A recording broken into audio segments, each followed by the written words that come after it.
Team, family, squadron, we have a super special episode of the Landing Pad planned today. Special guest from outside the grit.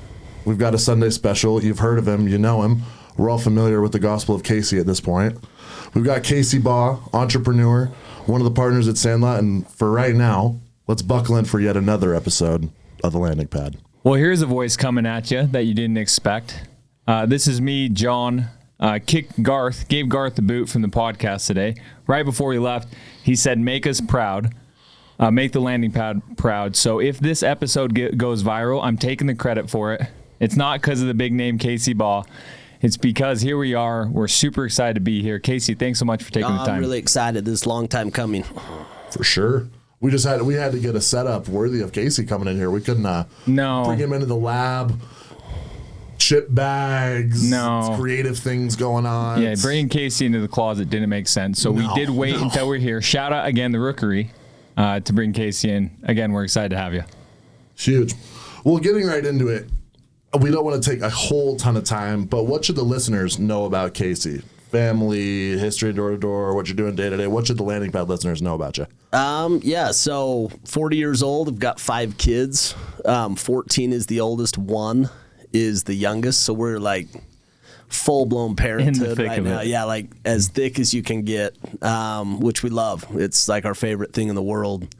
My career, I was in door-to-door sales for 17 years. I transitioned out 3 years ago and kind of transitioned into professionally investing full-time.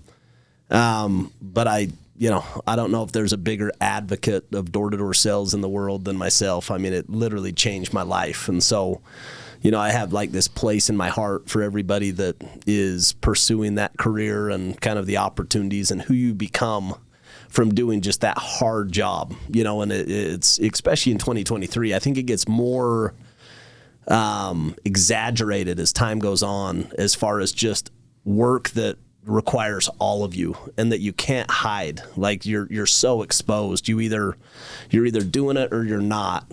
And if you're doing it, you get all the accolades. It's like a complete meritocracy, and you just see people rise from one station to another station just because of their grit and hustle. Like it, for me, it was the American dream. And so, anytime that I can, tell my story or add value or do anything to people that are in that space, it, makes me really happy because it was life-changing for me. You love to see it. 17 years in the trenches. If that's not a unique perspective, I don't know what is. You paid the dues, it was 17 years, but it wasn't 17 random years at a bunch of different places. It was like most of them at one company. And, I was at a small company for 3 years, and they went bankrupt in 2007. And then I completely lucked out and landed at Apex at the time, which turned into Vivint, and they just raised money from Goldman Sachs at a $50 million valuation. And so I had a front row seat as a 24-year-old, ignorant kid, to see a company go from a $50 million company to, I think when I transitioned out, there was like a total enterprise value of $13 billion between Vivint Solar. And so it was just like all the things that you would learn that I had no business learning, and all the business experiences that I got that really I wouldn't have got anywhere else. So I see God in this process so much as just kind of, some bigger plan than myself, because I don't know how I ended up there, and I loved it. Some of my best friends still work there. But it was a great experience for me. Unreal. Yeah, we actually are going to touch on a lot. Casey and Easton's going to touch on this a little bit, but we've heard you speak so many different times, and we've spoken about what you just touched on, your career, 17 years in door-to-door. So much of it at Vivint was planted, and we're going to ask you more on that. The whole experience with your first company going bankrupt. We're going to touch on that a little bit and ask about that. But and Easton, you wanted to just speak a little bit about not just the impact that Casey's had on Vivint, but also the grit, which I don't even know if Casey knows how big of an impact he's had. Well, I think it's the true measure of real impact. There's impact and there's influence. I think influence is super widespread and it's a little shallower, and impact is usually a little bit more specified, but it goes extremely deep. And I think Casey indirectly has had both. I think the ultimate measure of impact is the butterfly effect at the end of the day.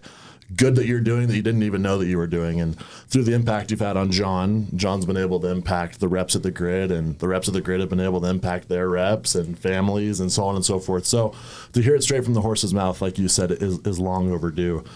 The point that I wanted to make is whether I sit down at the rep and they've met with other companies, or I get into a neighborhood and it's been knocked by other companies, my goal is always to be significantly different. And I know you've been on quite a few podcasts. You probably do about one of these a week.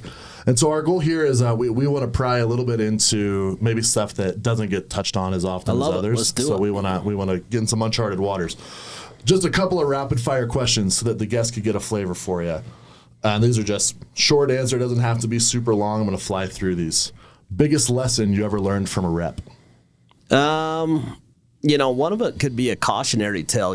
Some of the greatest reps that I ever worked with, guys that were top of the world, made the most money in the company, that either, got onto drugs and ended up kind of derailing a career, or doing something that's dishonest and, losing that opportunity when they had everything at their fingertips. And so it's kind of, that cautionary tale of you have kind of one reputation, and you get, you spend your whole life building it, and you can wreck it in an instant.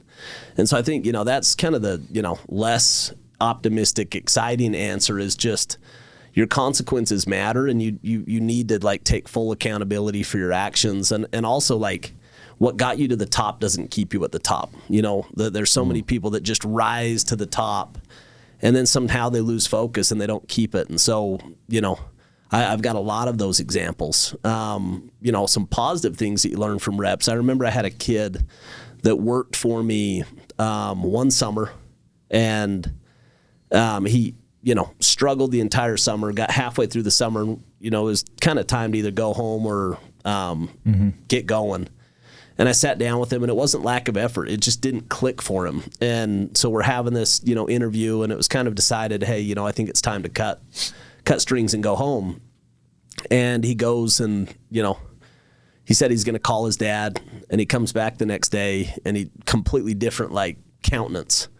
And I'm like, hey, what's up? And he basically just said, hey, I called my dad, and my dad told me I didn't raise a quitter. You need to finish the summer. And he squares up his shoulders, goes and crushes it next 2 months, never sold again. But I see him 7 years later, and he kind of comes and flags me, and he's running this company, literally running their entire sales. And he's like, that summer changed my life. And that decision point of, do I quit or do I keep going and overcoming? And, you guys see countless of those examples every single year. And so, those are two examples of just, number one is what gets you to the top doesn't keep you there. You have to keep habits of excellence, and you always have to keep striving. And then the second one is just fulfilling on your commitments and being true to yourself, and that integrity principle of not quitting. It's crazy how it just compounds into the next aspects of your life, and vice versa. When you get in the habit of cutting something short, how you do anything is how you do everything, and you just see those ripple effects kind of 5, 10, 15 years down the road. And I have the luxury of being 5, 10, or 15 years down the road now. That wasn't always the case. I always felt like I was the young guy in the industry, and now I'm 40, and I can look back and I can see the differences in paths that people chose and where it led them. Whether they're married or divorced, whether they're well off financially or whether they're in the exact same spot they were at 15 years ago, whether they're in good physical shape or whether they're 40 pounds overweight. And it's choices, it's little choices on a daily basis. So that I don't know why I'm kind of obsessed with that stuff, but that stuff, I just, it intrigues me, that human behavior stuff and what it leads to. I think your answers to the question, that's one thing I'm so excited about, being a listener, being a disciple, as Easton calls me of you, Casey. That's right. Is it's so interesting. The question was, what was your biggest lesson, or some of the biggest lessons? And immediately, you think of all these incredibly successful people, trust is earned in drips and lost in buckets, who've had a ton of success and then made decisions that led them down a path where they didn't want to be. Yep. And that's the first thing where it's that's way interesting. as you, like you said, have a 17-year in the door-to-door industry, that's one of the first things of like lessons is like of things not to do and, cautionary tales. Yep. The other thing that you said, and I totally agree with you, which is I think everybody should do a summer of door-to-door sales, and whether it's one summer they did it, they never do it again, like the guy that you talked about, or, it ends up being their career. For most people, it's not going to be, but the lessons that you learn, most people say now. So I've taught, this is my 4th year teaching up at BYU, teaching entrepreneurship. And we'll do this big class. There's probably 400 or 500 people. It's an, EIN 101, so it's an entry-level class. But then after the class, they do what's called group mentoring. And so you'll have anywhere between 30 or 50 students that want like extra time. Yeah. And so we'll go in there, and there's this kid, and he's, obviously a sharp kid. He's going to the class, then coming to the class after the class. And he basically just said, hey, I know you're in the door-to-door industry. That's not going to be my career. I'm going into engineering. I've got a friend who's trying to recruit me to go do it. What would your feedback be to somebody that isn't going to be in that industry, but, could do it for a year? And I said, honestly, if I ran this school and if I ran every school, that a mandatory internship of selling door to door would be required in any business program. And I think he was kind of surprised. And I just said, it is the foundational skill set for entrepreneurship. You have to be able to communicate. You have to be able to lead. You have to be able to deal with adversity. And all sales is a transference of feeling or emotion. And if you want to be successful building a business, you have to be able to persuade. And if you don't, you're not going to be effective. You're going to get bogged down. And so that skill set, whether you do it one summer or 10 summers, it will serve you, going forward if you do it the right way. There's one thing about doing a summer, and there's significantly difference in just being there physically. And, it's not the same thing. For sure. And Corbin Church, I think, says the same things. He says, I'm going to say the two bad words at BYU, summer sells, right? And I think he says a similar thing where I totally agree. And not just in entrepreneurship or business, but you be a doctor, you're going to be with people. You need to be able to convince them to do this or that. Like sales is sales is sales is sales. Everything, Staying married. You know what I mean? Married. Like on a daily basis, you're trying to persuade your spouse why you're a good spouse and why you're doing a good job and why she's doing a good job and vice versa, And so it's like communication is key in every relationship. And when it breaks down, you can feel it. All of us have been in situations where people aren't great communicators and they have so much substance, but they can't deliver it, because they can't communicate properly. Totally. And over the course of your 17-year career, I'm sure there were thousands of teams, hundreds of teams, thousands of reps.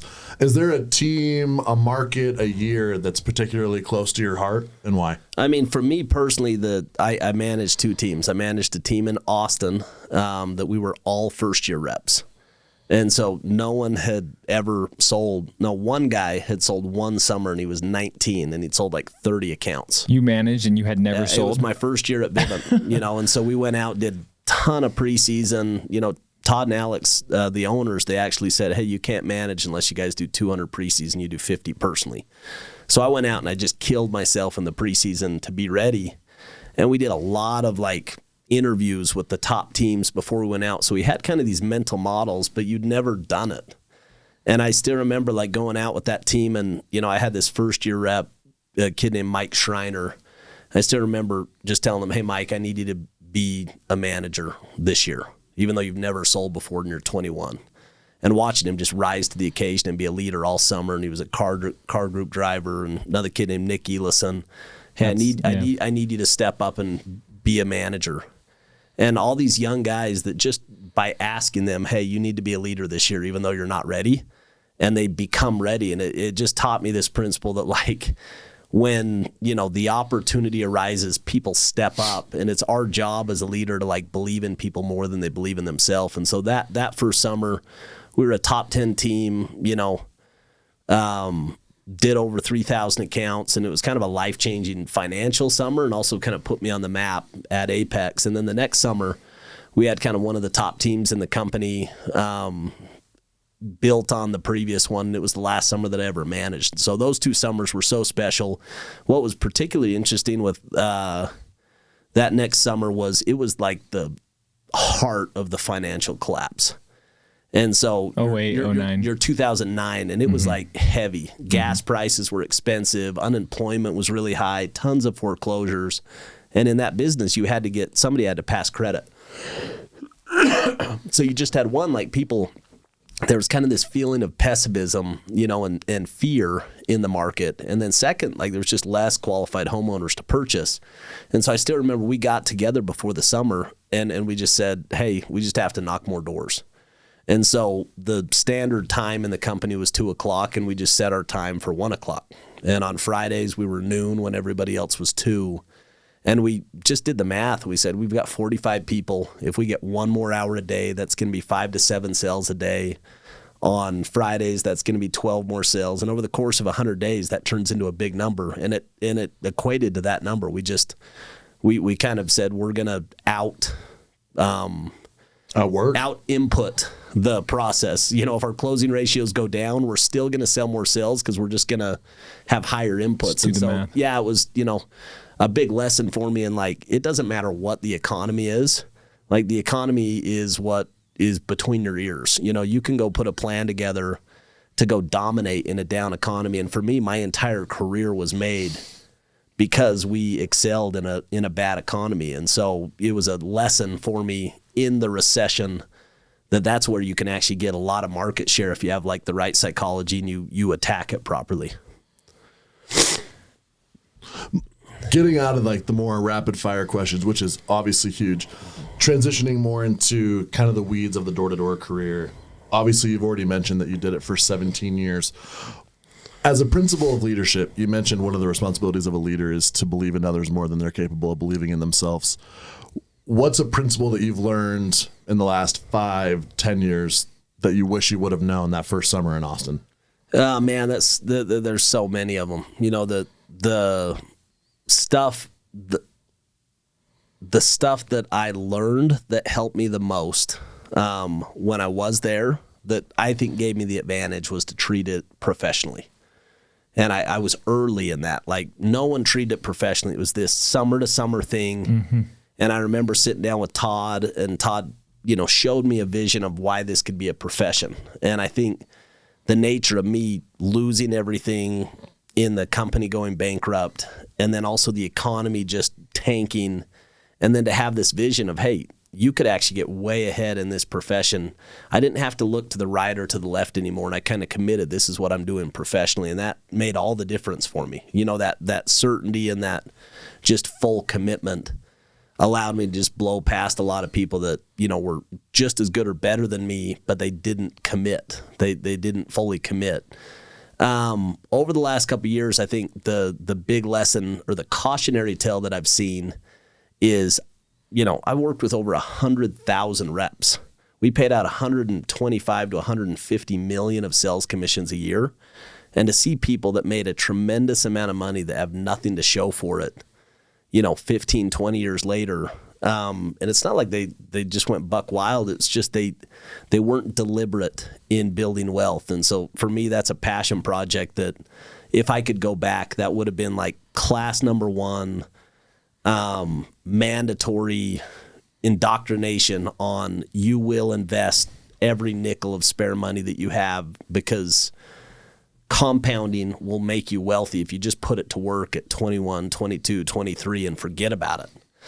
And back then you were kind of less involved in that. It was, people kind of made their own decisions. And, if you would have put money to work in 2009, 2010, 2011, 2012, sure, invest in anything. 13-year bull market. No, invest in anything. Yep. Buy stocks, buy any real estate, buy anything, and you would have made 2 to 3 extra money just like falling into it, So anyway, that's probably what I would have changed if I, it was something I always did personally.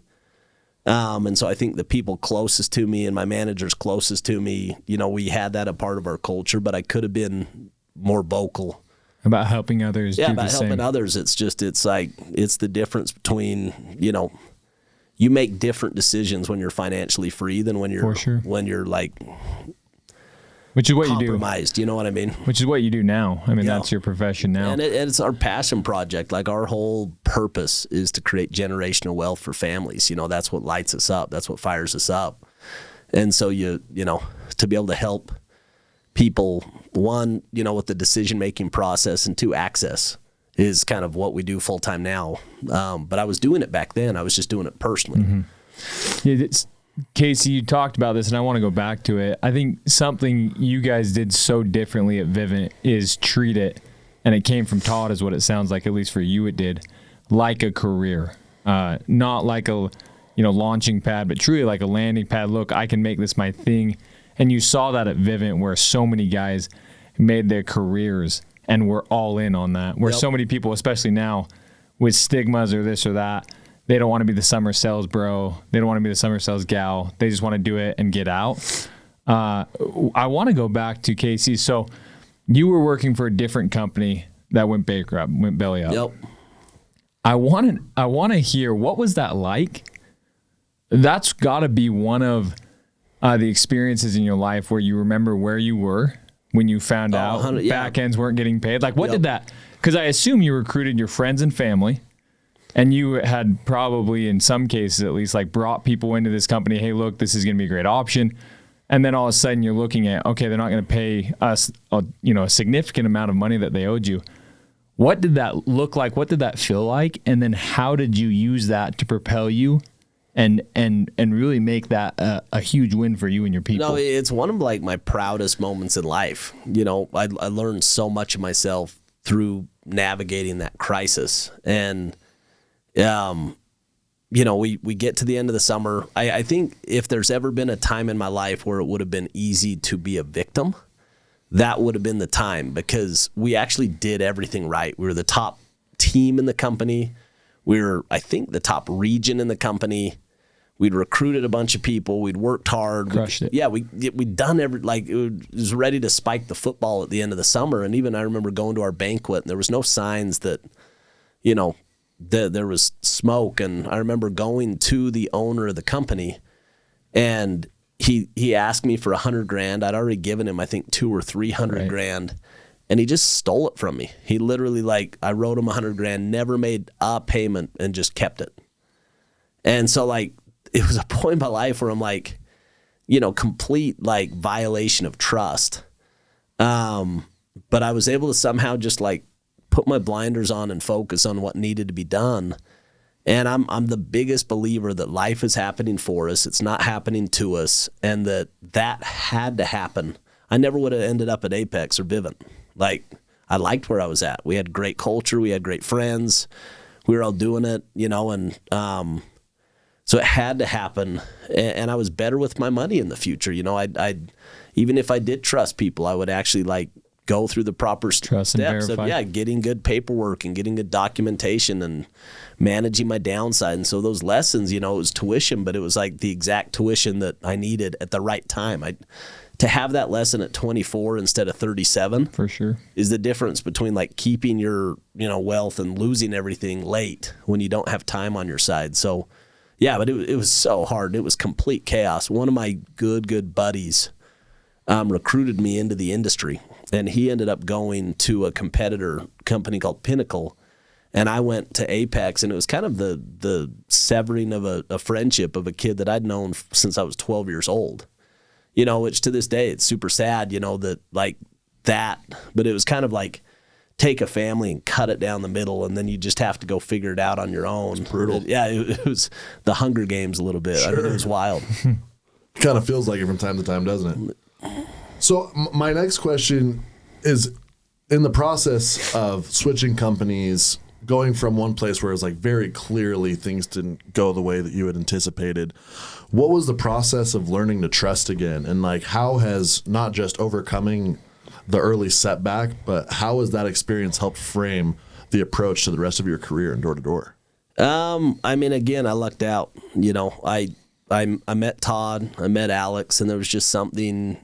I always trusted them. From the second I met them, I trusted them, and they never violated that trust. To this day, if I were to say, hey, people in my life that you'd put on your will. Those are two guys that I would. And that's crazy after 15, 16, 17 years that's the case, but it just is. They were, I can't think of better mentors that I was able to like have a front row seat and learn how to do business than these guys. They were just, they were phenomenal, both personally and professionally. And, it's to this day, it's one of the gifts of my life to be able to have, people 10 or 15 years older that I could look at and say, that's what I want to be when I grow up, and it was a model or it was an example, that I was able to draft off of and follow. And there was hard times along the way where, if you don't have a champion in an organization that cares about you and it's willing to like have your back, you get lost in the shuffle. And they always had my back. They always believed in me and supported in me. And so I think, that I trusted them and they never violated that trust. And I think that's why the relationship lasted as long as it did. And it was a great lesson for me, like to never violate the trust of anybody that I work with. You know what I mean? To always be that friend that, they know that I'm real and I'm authentic and I'm, I am what I say I am. And I think that's kind of the life goal is that you show up, if you show up at worship or if you show up at the office, that you're the same person. You're not a different person, showing up to different places. So, and they were always like that. They were the same people. I love it. I love it. I love it. I love it. I think it's so easy to get caught up in so much of the periphery of door to door when at the end of the day, it really is a waste, in my opinion. It's not easy, but it's simple. It's a simple equation. You find who you want to hitch your wagon to. You find people who you want to throw your hat in the ring with. You find your people who you want to ride with, and then you put your head down, you plant, and you go.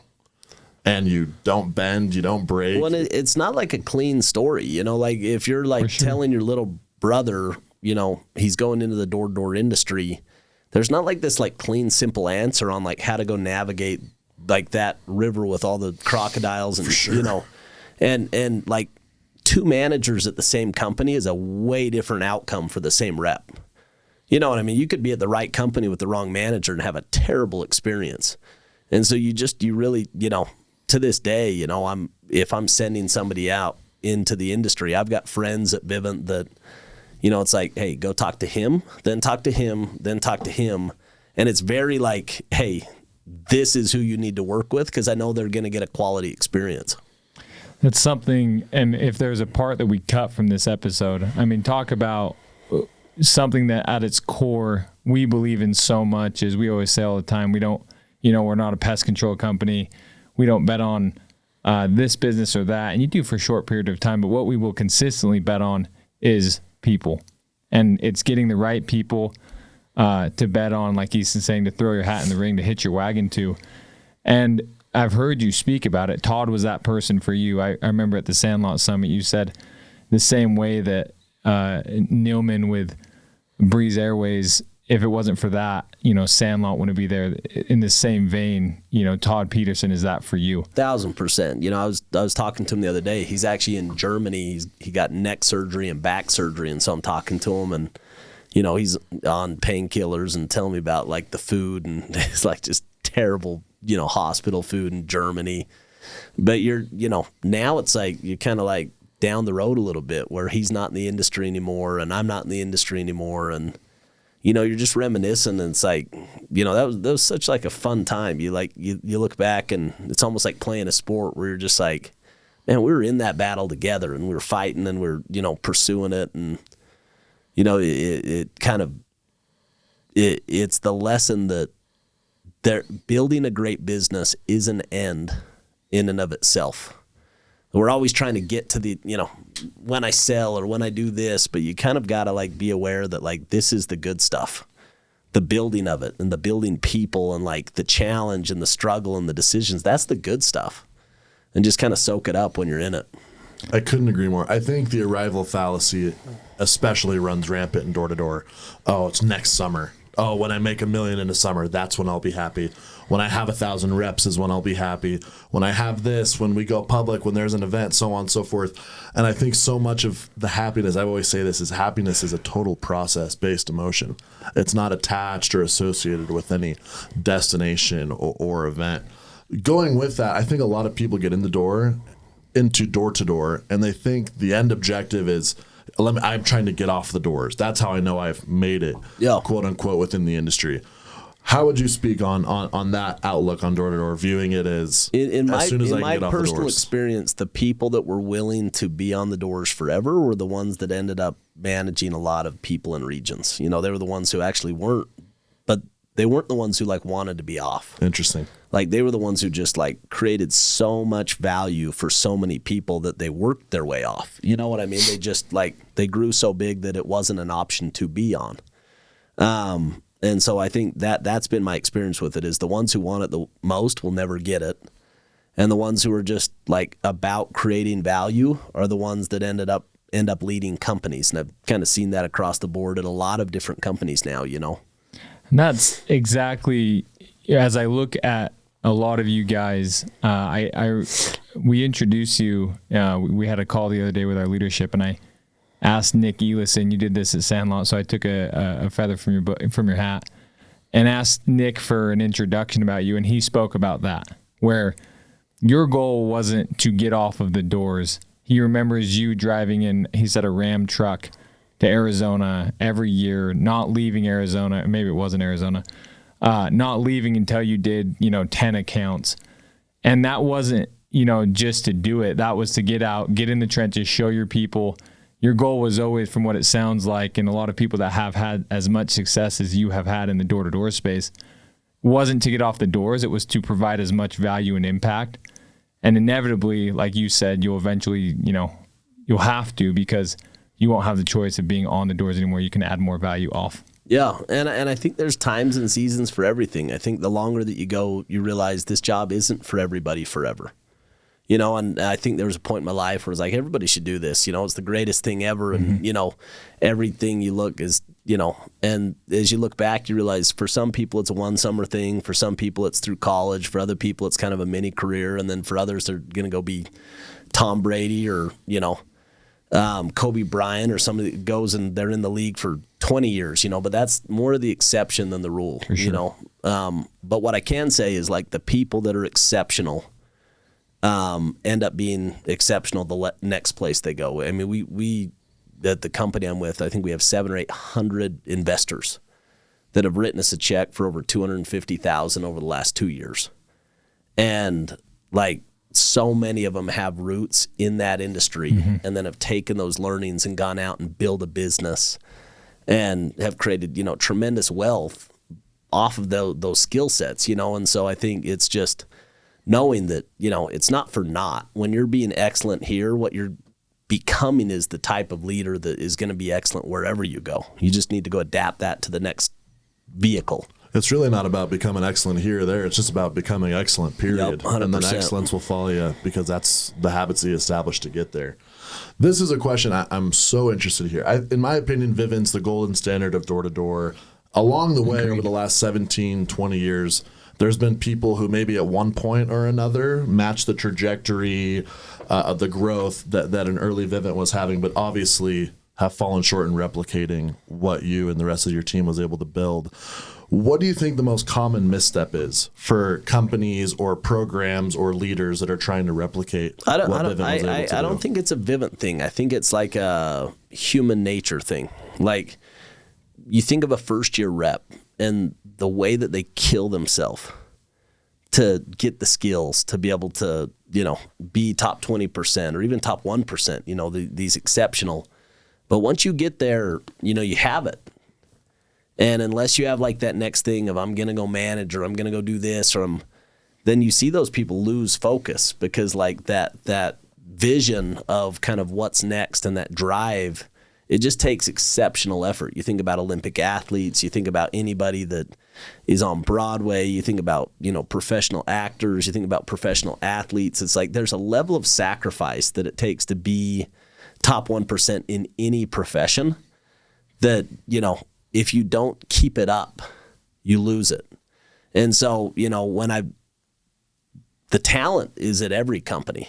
I do think company matters a lot. And the thing that Vivint, I think, has been better than anybody else is programmatically and systematically knowing that, this is core to our business and we're going to invest in it. And so they just invest in their sales program and make it really special. And that's why it's done as well as it is.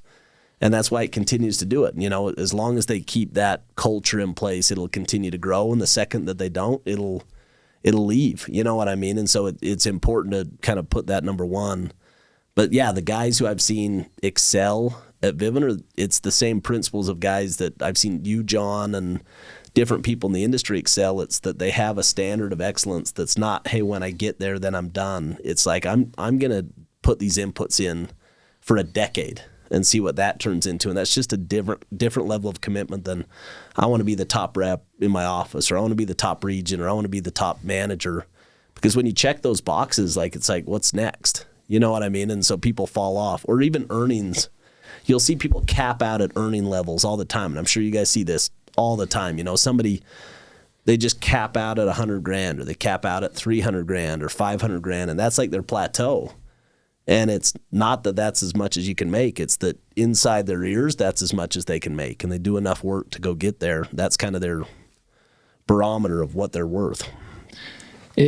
If I'm understanding right, I think I heard two huge things of what you just said. The first is a Covey principle of putting first things first. It sounds like successful companies focus on the right things and they do first things first. And the second is ritual. You say all the time, right? Rituals and habits. So putting in processes and systems that allow people, both as a company, and then you have individuals that are bought into this, of having rituals and habits that both collectively and as individuals, everyone is trying to become better. And it sounds like that's what you guys did at Vivint, which is, you know, not to speak again to Vivint, but as we look at, you know, in a lot of ways, aspirational, you have these, a lot of you have had not only just huge impact on yourselves, but also friends, family, and that's what we try to be all about. But I think like the company has to stay in business for a couple decades for that to happen. And I think that's the difference between most of these companies is if the company's around 5 years, you never get that compounding effect of human potential. 100%. And you think about how much better you are this year than 3 years ago. You just, you get better, you know, the skills just compound. But if you don't have a platform that's still in business to go harvest those, then that gets spread out into other industries. And I think the magic with Vivint is they've stayed in business and they've paid their reps consistently for a lot of years. So people stay. Like if I'm recruiting and my reps stay, then I'm going to grow the next year. If they don't stay, I've got to go rebuild. And you can only do that so many times. And so I think company matters a lot in that equation. And you see great people just give up on the industry because they didn't partner with the right company. And that's the follow-up question of what you just said, right? I've heard you talk about this before, Casey, of the most successful people, whether it's those you worked with or those that you saw in the industry, planted. And you touched on that for a second. How have you seen that both with those you worked with and then others in others industry where the grass isn't greener, it's greenest where you water it. They go and they plant and they make it happen where they are.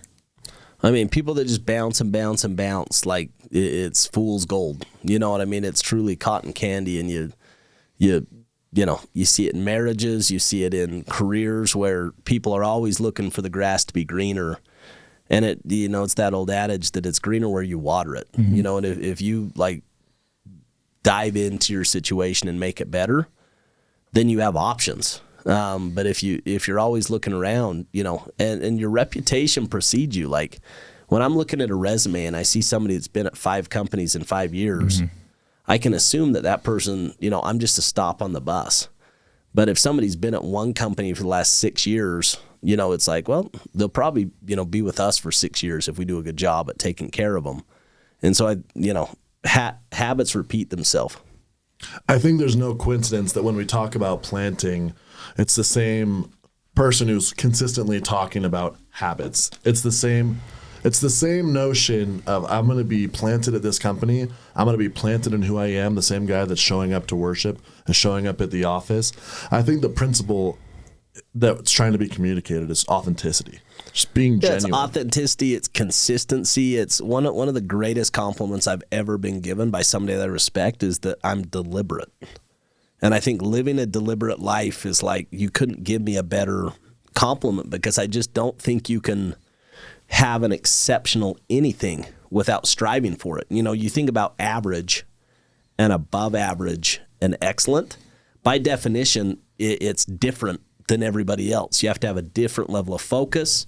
You have to say no to a lot of good things to get the great things. Good truly is the enemy to great. And I think we get bogged down in the good. There's, so many good a things. lot of good. So you say yes to it, and you haven't kind of gone through and said, hey, I say yes to this and allow me to say no to other really good options. I think being planted, to me, it's not just a work thing. It's not just a being at a company thing. It's not just a loyalty thing. To me, planting is knowing what you stand for, knowing what you believe in, knowing your ethos, knowing your why, and then relentlessly building it out. I think it goes hand in hand with growth. I think it goes hand in hand with where some of the leaders and programs and companies can go wrong, where a lot of consistency can be compromised. It's just changing what you believe and changing and adjusting, not in a healthy way, but in a way where you're looking for greener grass, you're looking for an easier road, you're looking for less resistance. Because just in closing, one of the things that I've heard from you that I love the most is the secret, quote, the secret to life is giving. What experiences led you to this line of belief, and how have you seen, since you've started viewing life this way, how have you seen your life change for the better? Again, you go back to mentors, and I had really good mentors that lived that way. So I think that's probably the first step to it. I had this crazy experience when I was 28. So I'd got equity in the company, and the company sells to Blackstone for $2 billion. So all of a sudden, I get this kind of billion with a B. Windfall. Yeah, this windfall of capital at 28, which 7 kids in my family, small town, Logan, Utah. That to me was like, I made it. This is it. And so I remember I was reading this book by Clayton Christensen. It's called How Will You Measure Life? And I'm reading this book at the exact time when, we're in the process of getting this windfall of capital. And he talks a lot about your deliberate strategy and then emergent opportunities, but he's going through values. And he gives a definition of values that I've carried with me ever since. But he basically said, you value where you spend your time, where you spend your money, and where you spend your emotional energy. And so I actually put a little spreadsheet together, and I listed all of the stuff that, I value, that I said that I valued. And then I put the kind of test next to them. How much time have I spent in this category? Physical fitness, my relationship with family, my relationship with God, financial independence, my relationship with my spouse, my relationship with my kids, giving back to the community. And I put this list of how much time do I actually spend on these values? How much money have I invested in these values? How much emotional energy am I giving to them? And I had these massive gaps in my life. I had these blaring things where it's no time, no emotional energy, no money. And so I'm I say I value these things. I obviously don't. And so it was this humbling forcing function where one of them specifically that was probably the most highlighted was I said that I valued my relationship with my family and also with my family I grew up in and my parents. And I was looking at it, and I hadn't called them in a month. I hadn't invested a nickel in that relationship. And emotional energy, I wasn't putting any time into it. I was focused on my career. And so I just made these commitments. I just said, me and my dad, baseball was really special to us. And so anytime that I was in a city with a big baseball field, I'm calling my dad, I'm buying him a flight. And we went and saw, Yankees games and White Sox games and Cubs games and Red Sox games. And we have these special experiences, but it took real time out of my schedule. It took real capital. I'm the one who's paying for it. And it takes emotional energy. You guys have been on the road, and it's to go carve out a day and just say, I'm going to be all in on this. And with my family, I just said, I'm going to pay for family reunions. And so we started planning kind of these epic family reunions for the last 12 years. We'd go to Lake Powell last year. We'd go to Lake Powell. We'd go to Pirates Cove. We'd go to Victory Ranch. And they'd become this thing where my family's really close. But I think a lot of it has to do with me saying, one, I'm going to actually carve out the time. I'm not going to be, too busy. That I'm going to put this first.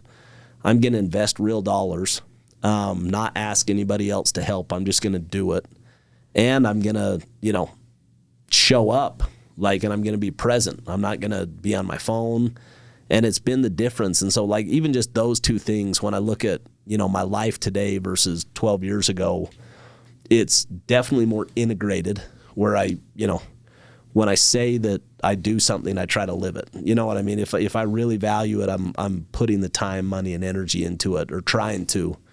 And so anyway, that's kind of, so bringing it back to your question of the secret of living is giving. So much of it to me is saying that is a value of mine. When I think about spirituality, when I think about my relationship with God, I'm the closest to God when I'm growing, when I'm fully engaged in something worthy of all of me. That's when I'm in flow state, when I just, whether it's playing golf, whether it's building a business, whether it's solving a, challenging problem, going back to school, anything that's stretching me. And then the second is when I'm giving, when I'm serving. And I think about my church mission. I think about, the door-to-door, I don't know of an industry that gives you the opportunity to serve more. You literally can give yourself to and change people's lives. And I remember I was joking around, and I'm I feel more spirituality from work than I do it when I go to church. And I was joking, but I what I didn't realize back then is I felt closer to God because it was getting all of me. It was completely challenging me, and I was growing as a human. And also that I was serving in a big way. I knew I was impacting lives. I knew I was, and honestly, that's the reason I say yes to these podcasts and try to show up and give, my gifts, is because I feel that's a level. I would put this in my spiritual bucket of, this is when I, feel alive and completely fulfilled, is when I'm helping and when I'm growing, when I'm expanding, getting better.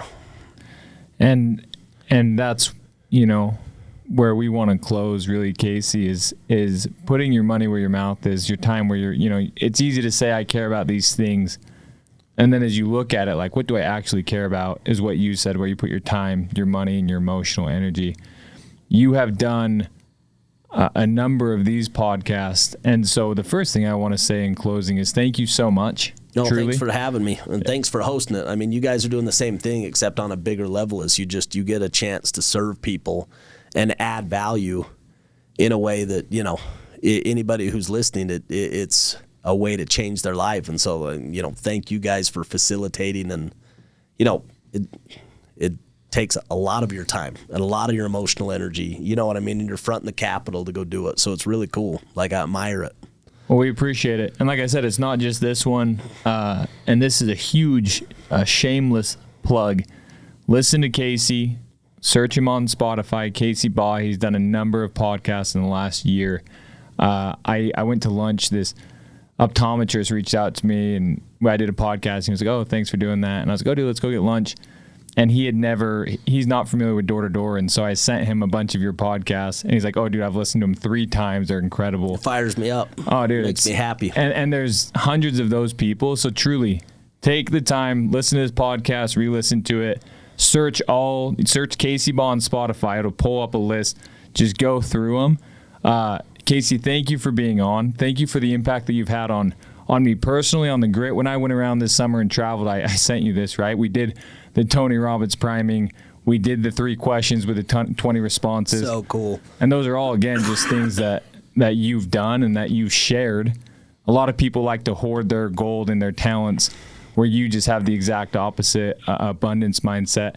So thanks for doing that. Thanks for being you. And thanks again for being on.